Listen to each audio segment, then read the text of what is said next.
अस्सलाम वालेकुम dear viewers और अजीज अतिबा कराम।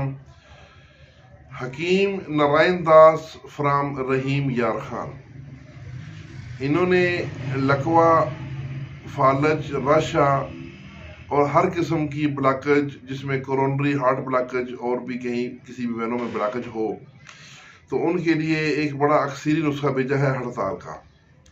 इसमें 5 तोला हड़ताल चतराली लेनी है और उसको शीर मदार में 24 घंटे भिगो दें। उसके बाद उसको 12 घंटे के लिए साए में रख के खुश्क करें।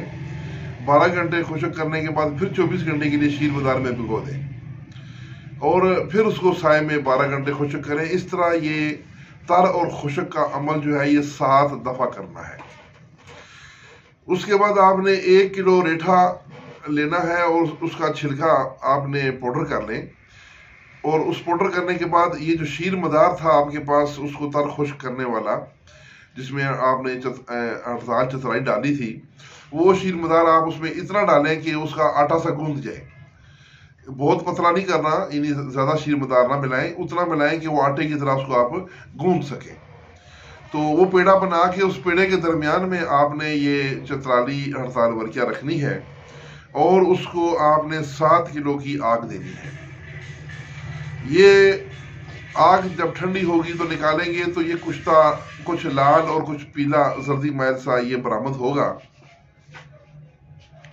ये हड़ताल वर्किया का जो कुश्ता है ये इसके लिए बड़ा बड़ा अक्सीरी है। 1 दाना गंदम के बराबर हमरा दूध और शहद ये आपने देना है और ये रोजाना इसकी एक खुराक है। मर्ज की शिद्दत की सूरत में आप 2 दफा भी दे सकते हैं, लेकिन अमूमन आप मरीजों को एक टाइम ही एक खुराक दें। इसके साथ जो मफलूज आज़ा हैं, मतलब बाजू है, टांग है, उसकी मालिश करने के लिए जो नुस्खा है वो आपने ऐसा करना है कि ये ऑयल बनाना है कि जिस तेल में मछली फ्राई की जाती है वो इस्तेमाल शुदा तेल, यानी जिसमें मछली फ्राई हो चुकी हो, वो आपको चाहिए 1 किलो। और उसमें कुचला, जायफल, जलवत्री, लौंग, दालचीनी, ये सब जो है ये 2-2 तोला चीजें डाल के उसको हल्की आंच पर पकाएं। जब ये चीजें उसमें जल जाएं या डार्क ब्राउन हो जाएं तो उस टाइम उस तेल को छान लें और फिर उसमें आपने मालकंगनी जो है वो 2 तोला उसका सफूफ खल करके आपने उसमें डालना है और एक आयोडेक्स की डब्बी, आयोडेक्स एक ये बाम टैप होती है या बाम ही समझ लें, जो आपने तकरीबन ये भी 2 तोला की डब्बी है, ये उसमें आपने मिला देनी है। तो ये आपका तेल तैयार हो गया। इस तेल की रोजाना 1 से 2 बार मालिश करनी है मफलूज आज़ा पर।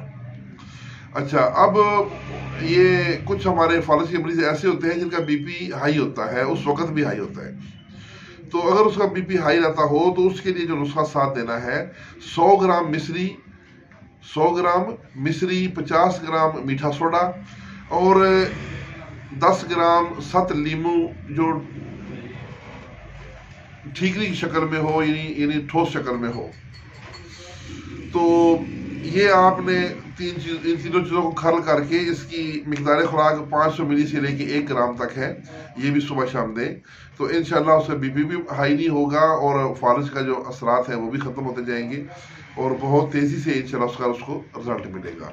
ये हकीम नारायण दास का अरसा दराज से मुजर्रब नुस्खा है जो उन्होंने अपने सीने का राज यूनिफिकेशन के व्यूवर्स और मेंबरान के लिए भेजा है। इसके साथ ही इजाज़त, वस्सलाम।